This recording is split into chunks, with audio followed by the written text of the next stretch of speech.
Hey everybody, I'm Howard Tiersky. Welcome to the Winning Digital Customer Show. Today is going to be a very unusual show because I'm going to tell you a story that I found a lot of people have been interested in, and honestly, to my surprise.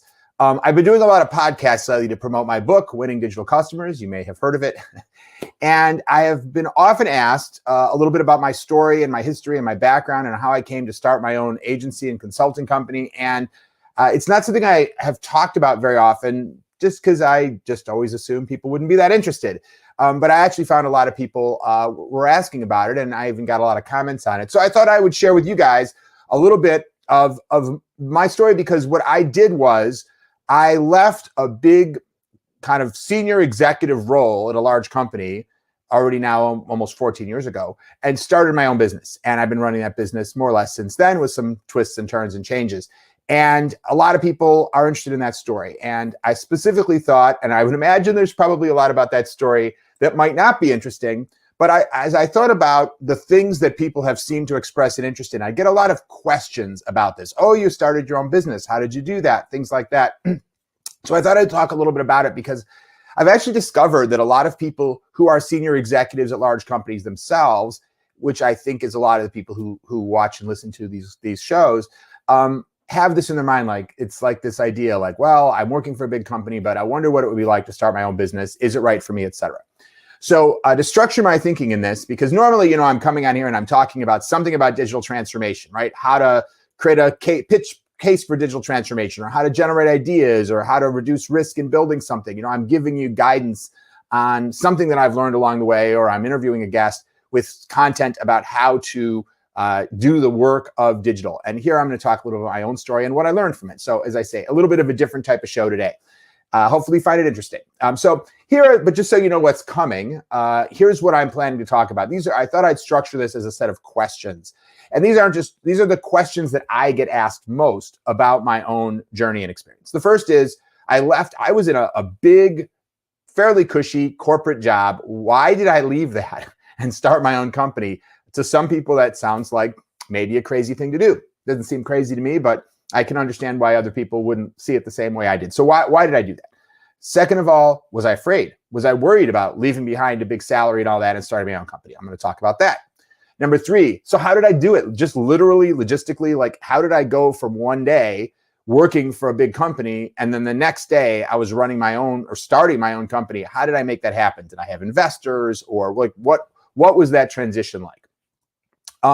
Was it hard? And what was the hardest part? For a lot of people, I think the idea of starting their own company feels just completely overwhelming. Like, how would I do everything? How would I set it up? And how would I deal with the accounting? Or how would I find people? And where would I get the money from? And all these types of things. So I'm obviously not going to go through every detail, but I want to answer that question of, was it hard? What was the hardest part?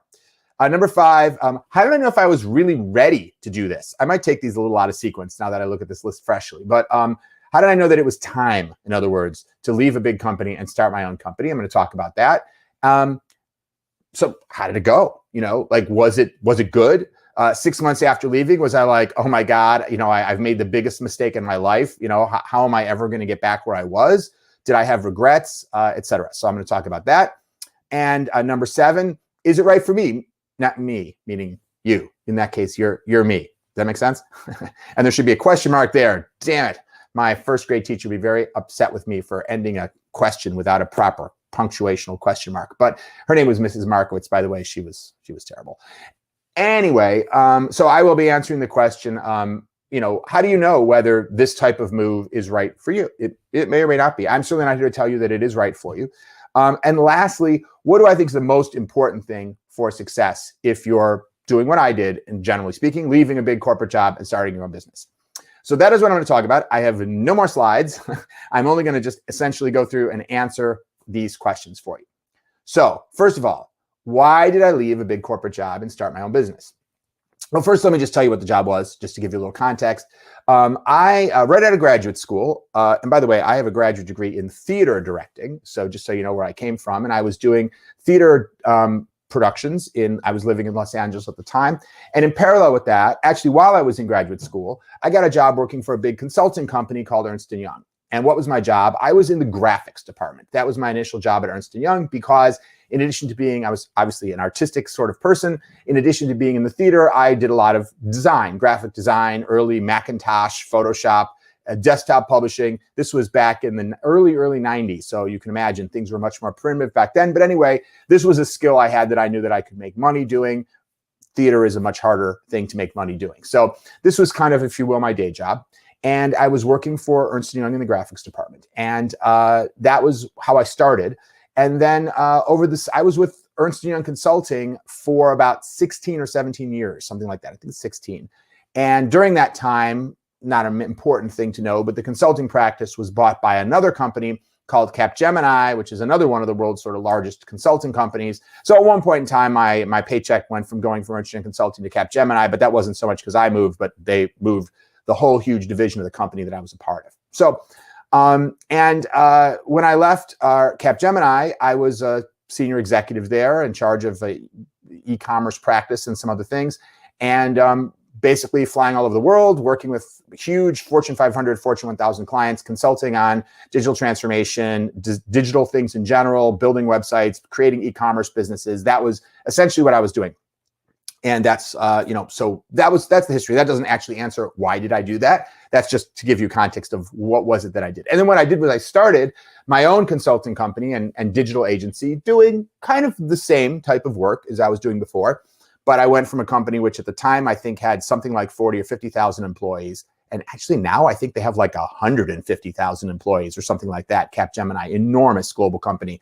At the time, 40 seemed like a lot. And of course, I went to a company that initially was just me and then grew over time.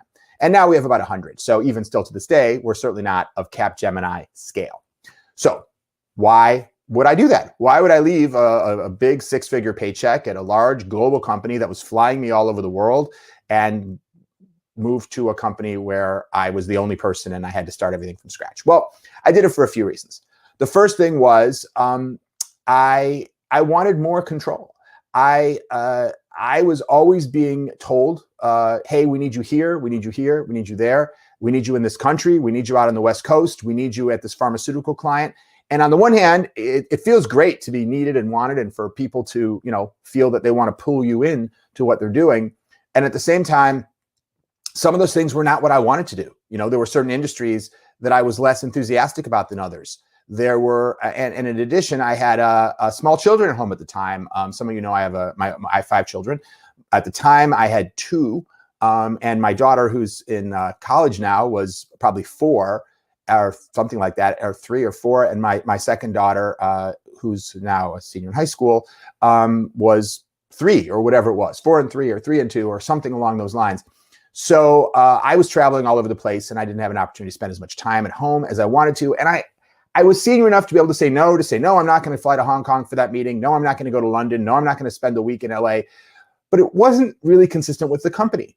That's just not the nature of the company, the business. How could I not do that if that's what all the sort of team members needed to do? So it was difficult for me not to travel. So these were some of the reasons. And, I just thought it would be fun. I just thought it would be fun. And I'm going to address this question, which is actually number one of these. How did I know if I was ready? I didn't know for sure that I was ready, but I felt I was pretty ready.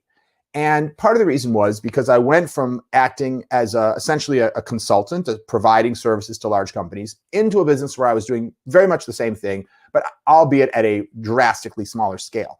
But what that meant was I had gotten to the point where, I had long since graduated from the graphics department, and my job was really to go out and find clients that would buy these services from my company, to hire the people to do the work, to organize the projects, the methodologies, make sure that they were delivered successfully.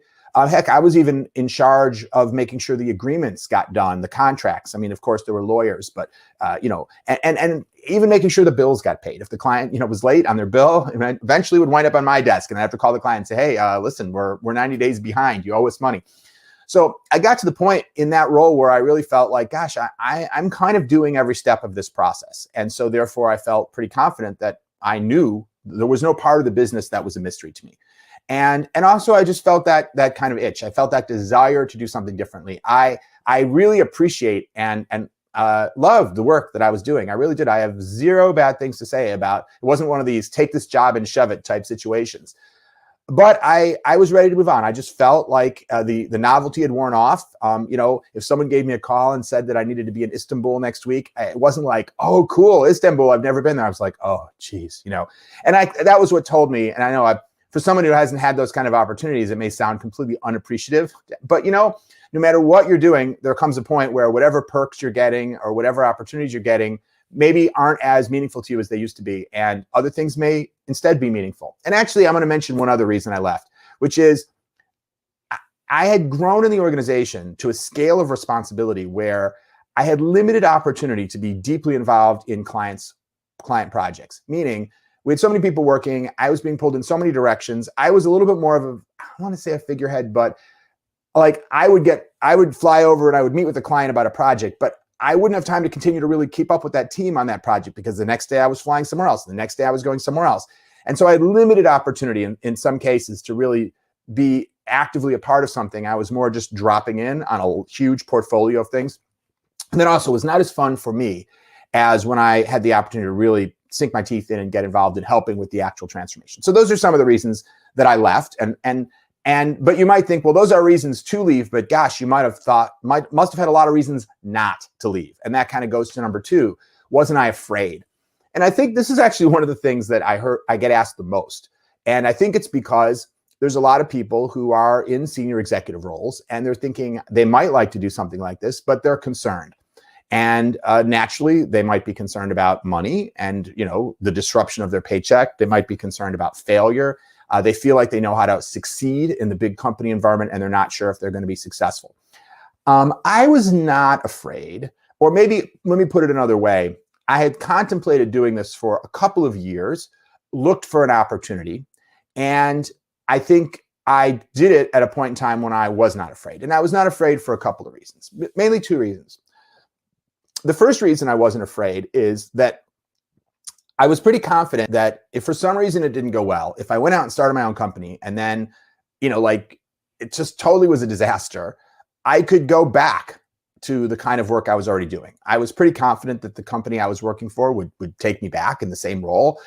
But if for some reason they couldn't, or they wouldn't, or they said we don't have an opening, that there were a whole bunch of other large competitors. I'm pretty sure I could go to IBM or Accenture or Deloitte or any of these companies. I never tested this, maybe not, but I felt confident that if I could show them the work I'd done at a place like Capgemini and Ernst & Young and said, okay, I left to try to start my own business, didn't work out, but I'm back looking for a big company job, I felt pretty confident I could get hired pretty quickly. So I wasn't really worried that it was some sort of, I was closing the door and I would never be able to go back. So that was one thing. And I would encourage you to have that mindset, really ask yourself, am I really giving up something that I can't get back again? Or might it take a few months of interviewing and stuff? It's a little bit of a hassle, but could I really basically get right back where I am? That massively reduces the risk. Now, by the way, I don't know if that is true for you. So I don't want to tell you that it's true, but at least ask yourself that question, because sometimes I think we magnify the risk in our minds by leaving a job without realizing that, there's other jobs that are very similar if you wanted to go back to that sort of big company life. The other reason that I wasn't afraid was that I kind of lucked into an opportunity to leave. And that a little bit goes to number 3. How did I make the move? I'm going to give you the short version of this story, but essentially, bear in mind that I had spent a couple of years with this goal in mind of finding the right opportunity to leave to start my own company. It wasn't something I was pursuing every day, but, and obviously it wasn't something I was telling my existing employer. But if I'd had a frank conversation with you at that point in time and you'd have said, hey, where do you see yourself in a few years? I would have told you, I want to start my own company at the right point in time. And then something happened that actually was lucky, but I also want to preface it by saying, what it really was an opportunity that landed in my lap. And what I really believe is that we all have opportunities that are being presented to us all the time, maybe not every day, but regularly. And part of it's being attuned to those opportunities. And my particular opportunity kind of went like this. I was doing a project for my company at a large media and entertainment client. And we had completed a project, which was a strategy for essentially a digital transformation. Back then, this was in 2007, I think. We might not have used that term, but essentially that's what it was. So I created this vision with them, had worked with top executives, CEO, others. And the next phase of the work that we were getting ready to sell to this client was to implement it. And this was going to be a big project for my company, and everyone was very excited about it. And this client of my company, of the company that I worked with, they were doing multiple other projects as well, other types of work that I wasn't involved in, that wasn't about digital, it was about other things. Because a big company like Capgemini, they do a lot of things. And so all of a sudden then, and this is where the opportunity kind of landed in my lap, the legal department of the company I was working for at the time realized that they had made a mistake. And the mistake was that the type of work that I was in the middle of doing for this client was prohibited by a non-compete agreement that they had with another client, meaning they were working, the company, not me, but the company was working with another client that was in the same business. And they had an agreement with that client that they would not do digital projects of this nature for their direct competitors. And this was one of their direct competitors. It didn't preclude them from doing other work, helping with human resources, outsourcing or whatever it may be. But this type of work, because they were doing similar work with this other client, was prohibited. But for whatever, can you just imagine, in a huge company, there's thousands and thousands and thousands of contracts. And this point had been overlooked. Legal had essentially made a mistake. So I should never have even done the first project that I did, but I did. But then they said, well, you have to stop. Right? You have to go in and you have to tell this client, I'm sorry, we made a mistake. We cannot do the next phase of work for you. We're going to help you find another company. We want to, be appreciative of the opportunity, but just essentially just have to tell them, no, we're not going to be able to do this next phase. My legal department won't allow me to. And so naturally, that was a huge disappointment for me, as you can imagine. We were getting ready to sell this next phase of work. So I went in and had that conversation with the company, and it went very, very badly. They were very upset and unhappy and angry, and they were really counting on us to do that next phase of work. And so they threatened to fire the company from other work not related to what I was doing, because they were so unhappy that this mistake had been made and they'd put them in this position. And so the potential consequence for the company I was working for was quite large, because it wasn't just this one project they would lose. They'd already accepted they weren't going to get this next project because they couldn't legally, but they were going to potentially lose these other things that they had already sold or they were in the process of selling, and that weren't covered by this legal issue.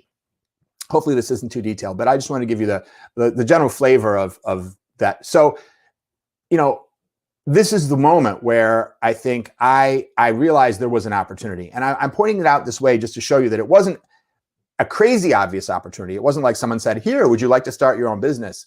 But all of a sudden it occurred to me, since I'd been looking for an opportunity to start my own business all this time, that maybe there was a solution. And so the short version is, I spoke to my company first and to the client and had a series of conversations, but I basically said, hey, listen, maybe I can solve this problem. What if I started my own company and did this project for the client so that it wouldn't be an issue with the non-compete, because it wouldn't be Capgemini doing the project, it would be me personally. And but the company would potentially be comfortable with that because they've already been working with me. Normally, see, I'd be prohibited from doing that because when you work for a big company, you generally have a prohibition in your own contract that says you can't go steal a client. You can't just go say, I'm going to start a new company and do work for this client. But in this case, it was actually a benefit to my employer, who then became my former employer, because otherwise they were angering this big client. So bottom line is, everyone said yes. The company was comfortable with me starting my own company and doing this project because they already knew me and they knew what I could do. The company I was working for was comfortable with giving me the right to do it and essentially waiving my non-compete. And so I started with a client. And that was one of the other reasons that I wasn't afraid. Now, it wasn't necessarily a guarantee of a huge amount of work, because anytime you start working on projects, you have to continue to prove yourself. And I know that this company was not 100% certain that this brand new company that I was starting would be able to do it, but they were willing to give me a shot. And that actually also gave me additional reason not to be afraid and helped me make the move, because I knew at least I was starting with one client. So that was a little bit of the story of how I made that move. And now a lot of people ask, was it hard? And by the way, if you have other questions, feel free to pop those up. I realize I can only give you so much detail here, or maybe you're all gone already. Like I say, I've rarely told these stories because I kind of figure, I'm not here to talk about me. I'm here to talk about stuff that you can find useful. But there seems to be a lot of interest in this topic, so I thought I'd give it a whirl. So we'll see. But if you're interested in some aspect of this that I'm not going into, feel free to put a question in the comment stream, and I'll try to answer it later. So was it hard, and what was the hardest part? One of the things that I find a lot of people who have not started their own business believe that starting your own business must be very hard because there are a lot of aspects that you might not know about, like accounting or just even forming a corporation and what are the legal issues. And while I'm not going to get into those things, I just would say this: it's really not hard, right? Starting your own company is not hard. One thing that's great about being in the United States, which is where I am, and probably many of you are, is that you don't need anyone's permission to start your own company. If you're in some countries, you have to go apply and say, I'd like to open a barbershop, and you have to get a license or something. Here, no. All you have to do is fill out a form online and pay them, $50 or whatever else, and you've incorporated the company. Now, of course, just incorporating a company isn't a thriving business. Yes, there are certain things you're going to need to make sure you follow, human resources, rules and laws and other things. But to go get yourself like a payroll company, like ADP to run your payroll, to calculate people's taxes, to go get a lawyer to incorporate you, to go get an accountant to handle your books, and a bookkeeper to put stuff in QuickBooks. This is really no big deal. It might take you a week of calling around and talking to some people, but this should not be a giant psychological barrier. If you know the core of the thing you want to start the business doing, don't let the ancillary things be a major burden. And, I think this also goes to what I would say is one of the keys to success is bring in other people. One of the things that I did early on, and actually it was advice that I got from Tony Robbins that I think was some of the most helpful advice I got when I was starting my company, which is think about what your own time is worth. And even when you don't have money coming in, you might feel like, well, I don't have any money yet. I can't start hiring a whole bunch of people. And that's true. You do have to watch cash carefully. You don't want to take the mindset like you had maybe at a big company where they just spend money wildly. Not all companies spend money wildly, don't get me wrong. But at a large company, there's a lot less concern about if we hire one person and we don't have enough business, it could bankrupt us. You don't have that. You have a lot more scale to make those kinds of mistakes. It can feel when you're a small company, oh man, if I hire someone for, $800 a week, I don't have any money coming in and now I've got $800 a week going out. That's crazy. But on the other hand, what's your time worth? And I knew my time was worth a lot more than say $20 an hour. And so I didn't worry too much about hiring somebody that I could give a lot of this work to and say, okay, you've got to go find 3 accountants and let's get some quotes. And you've got to figure this out and do that. You want to find someone, smart, someone who you can rely on to check and learn about things. But if there are things you don't know about either, you'd have to go up the same learning curve as that person would, right? To go find a payroll provider or whatever. So find somebody, or ultimately you're going to need many people, but as quickly as you can, get someone who can help and support you. Because one of the challenges in starting your business is your time is pulled in many directions because you have to do what? You have to find clients. You have to get the business set up. You have to, once you have some clients, you've got to get the work done, but you've also got to be thinking about legal issues and finding employees. And, there's potentially a lot of things to think about. But the key is not to try to do it all yourself, but to, as quickly as possible, get some arms and legs that can help you get these things done. Now, that does require, obviously, a little bit of money. Some people said, well, where did you get the money to start your own business? There are different types of businesses, and they have different capital requirements. If I was trying to create the next social media platform, I might have to hire 50 software developers to work for a year before we were ready to launch something. And then I might need to go find somebody who would finance that because I'd need millions and millions of dollars to pay their salaries until such time as money starts coming back in. I don't know about launching those kinds of businesses because that's not the kind of business I launched. One of the beautiful things about running a services business like mine, whether it's a design agency, an architecture firm, a law firm, an accounting firm, but if you're in a business where you're essentially selling services and people's time, basically, you don't need a lot of startup. If someone wants my help, they can pay me. I don't need to go hire a bunch of people. And then if they're paying me and I need to hire a couple of people to help me deliver that project, I might have to pay those people in January and the client may not pay the bill for that project until February or March. But I've got a reasonably rapid flow of money coming in. It's not like I have to work for a year or two and pay hundreds of people before anyone will start paying. It's not like I need to build a factory. I need to spend $10 million building a factory or spend millions of dollars developing a drug. So again, some businesses are like that, but my business is not like that. And so I did need a little bit of upfront money. It wasn't a lot though. I think I borrowed 20 grand or something like that from a home equity line of credit, that kind of thing. But really, it wasn't, and I was fortunate, and then I had a client to start with. But again, was I fortunate or was I just knowledgeable about what I wanted to do? And then when the right window opened, I was able to figure out how to turn it around. And I'm not trying to give myself too much credit. Definitely the universe helped me out in this situation. But I want to suggest to you that once you figure out what you need to do, and you're looking for opportunities will probably start to come your way, whether it's a conversation you have with somebody at a family event, or someone tells you about a potential customer, or whether, again, I don't know what your business will be, but there's lots of opportunities that pop up. And I've seen that happen to me over and over the years. Okay. I want to try to race to the finish line here. I know I've been talking for a while. How did I know if I was, okay, so I talked about this. Okay, so I think I'm at number 6, and number 6 is a quick one. How did it go? Do I regret it? Never regretted it. Never regretted it for even one day. I enjoyed it. I had enough financial success quickly enough that I never had a moment where I felt like, oh my God, this is going to cause me to have a huge financial hit to my family. And then within a few years, I was making a lot more money than I made, even though no complaints about what I was making before. But if you're running your own business and you're running it effectively, the opportunity to earn more money is usually present. Again, depending on the business, depending on the success. And while of course there was a lot to be done and there were moments of stress, no doubt, I got to tell you, there was a lot to be done and there were moments of stress in my old job. I had a lot of responsibility. And one of the things that created particular stress is things that were beyond my control. Someone up on high, I was a senior executive, but I wasn't in charge of the company. And there were, I don't know how many levels above me. So they might decide we're going to do layoffs, or they might decide we're going to shift our focus, or they might tell me we need you to do this or that, or they might say, hey, your sales goal for next year has been doubled. And these things were often difficult and for me to have any influence on. So it was great to be able to be kind of the master of my own fate. So no regrets. And we have had problems along the way. Of course, every business has problems. I think it's Keith Cunningham, I can't remember, but someone said you know who said this? It's Donald Trump. Always a little hesitant to quote Donald Trump these days, but I'm pretty sure it's Donald Trump who said, maybe it was in The Art of the Deal, business is problems. If you don't have problems, you probably don't have a business. And I think you need to anticipate that. But again, I'm going to suggest to you that you're probably not without problems and difficulties in politics and other things if you're in a senior executive role in a big company as well. Is it right for me, meaning you? Well, I don't know. I would just say two things. Number one, I think there's a lot of people who have a desire. By the way, there's a lot of people who don't.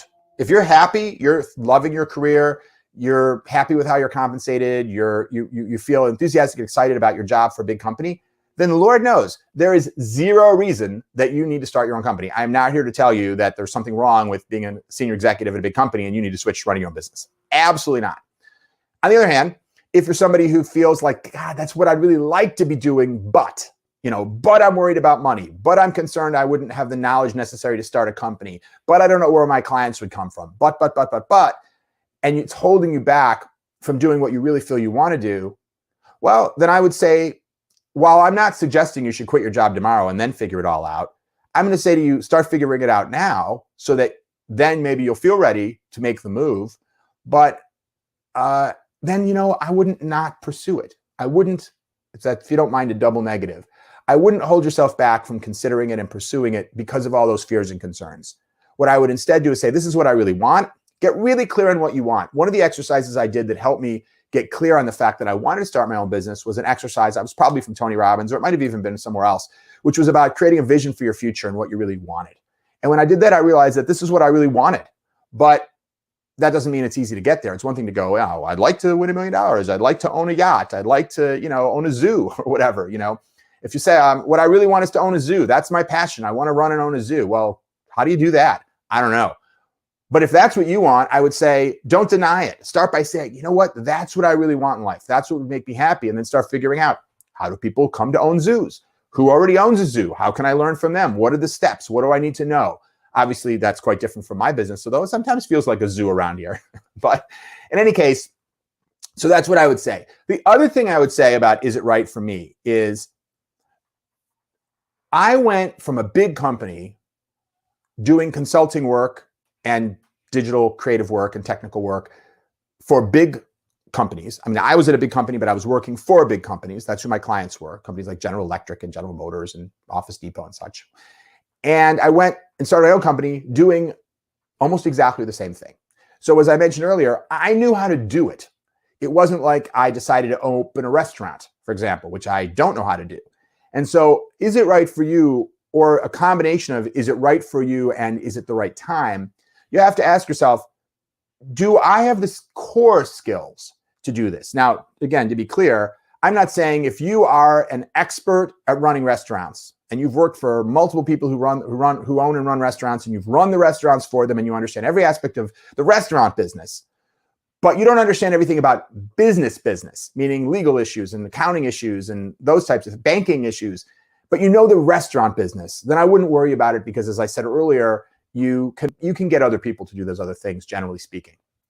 But if you don't know how to run the restaurant, if you are like me, a consultant, and you're like, my passion is running a restaurant business, then it might not be right for you, or it might not be the right time for you. And what I would suggest is you need to make sure you really understand the business you want to start before you start it. That I had that, but if you are wanting to make a move, and for example, let's say you wanted to start a business like mine. You want to start a company that does digital consulting, and it was a agency and a consultancy. But the role that you've had is not like my role. You didn't work for an Accenture or Deloitte running their practice helping clients. You worked for General Electric, as you're the chief digital officer of General Electric, or you worked for a big company in the company in the digital role. Well, now you're switching to a role where you're selling services to clients. That's quite a different business. And even though you know digital, you may not yet have enough knowledge about how to run an agency, how to run a consultancy. And you need to either gain that knowledge or you need a partner. I'm blessed by an incredible team of people who work with me, and many of whom have been with me for more than 10 years. And they are a family, and they are all, in a sense, my partners in this business that we're building together. And I try to make sure that they're rewarded well. But from a pure legal perspective, no, they're not partners. I don't have partners. But many businesses, in fact, most, if you look at some of the most successful companies like a Google, Yahoo, Facebook, there are partnerships at the top that are running those companies.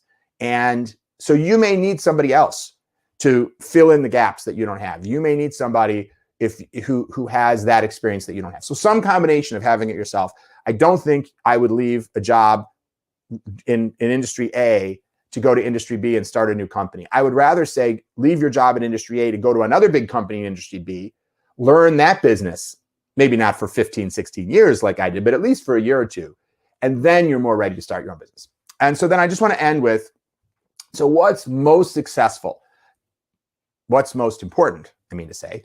So what is most important for success in running your own business?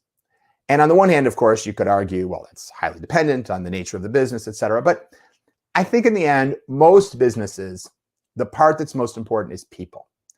And you want to make sure that you, first of all, from a perspective of whoever you're serving, your customer, your client, you're really understanding their needs, and you're really focusing on making sure that you're creating value for them. You want to create a business, whatever it is, that is differentiated, that provides an amazing value, whether you're selling, $1 hot dogs, or whether you're selling $10 million consulting engagements or medical devices, or whether you're selling $150 million satellites, whatever it is. You want to make sure that when someone looks at what you're doing, they're like, wow, I really want to do business with that person, with that company. I'm just going to get so much back for my investment in that relationship, whether that's the dollars, the time, whatever it is. And ideally, you want your team members to feel the same way as well, because you're not going to be able to do it alone, most likely. If you're doing it alone, you're not really building a business. You're just essentially a freelancer. You're a contractor. And by the way, some actors do that, right? Tom Cruise or somebody like that can be out there and they pay him $10 million a movie. And, but most people who start their own business, if they really want to reach a high level of success, they're not creating a one-person law practice, just themselves as an accountant. They're building a team. They're building a company. And when you're doing that, of course, you're dealing with people, whether they're your employees or your contractors or other companies that you partner with, like your law firm, isn't even the main point. The point is that those people, first of all, they're the people you're going to deal with day in and day out. And so they're going to affect the quality of your life. So value those relationships, and likewise the clients, of course.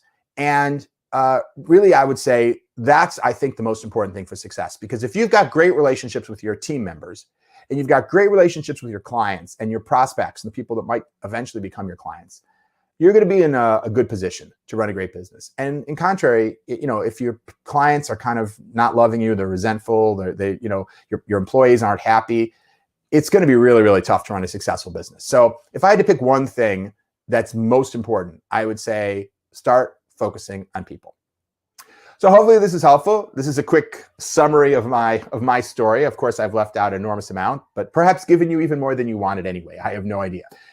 Certainly, as I said, feel free to ask any questions. I hope this story was useful to you. And I figure if it wasn't, you stopped listening long ago. So that's fine too. We will be resuming in our next show with more normal content of a more how to do this, how to do that nature. So I look forward to seeing you then. Thanks, as always, for watching and for listening, the Winning Digital Customers Show. Have a great day.